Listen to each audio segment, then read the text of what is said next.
Good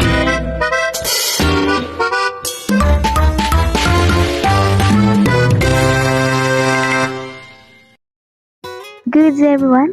Today, I will show and explain how to serve in badminton. There are two types of serve in badminton. First is forehand serve.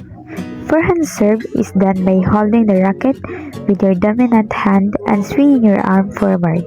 Hold the shuttlecock with your other hand, then drop it and hit it using an underhand motion.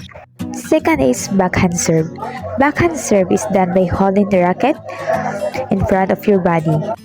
Hold the shuttlecock and gently tap or push it using a short swing.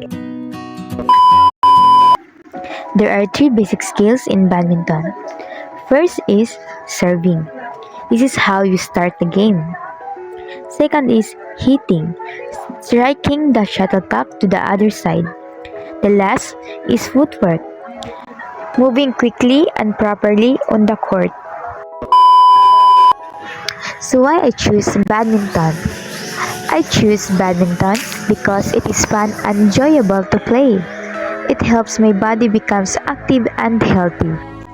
Badminton improves my speed, balance, and coordination. I also like badminton because I can play it anywhere and it makes me happy and relaxed. That is why I choose badminton. That's all for my badminton serving demonstration. Thank you for watching and I hope you learned something today. Bye bye. Have a nice day.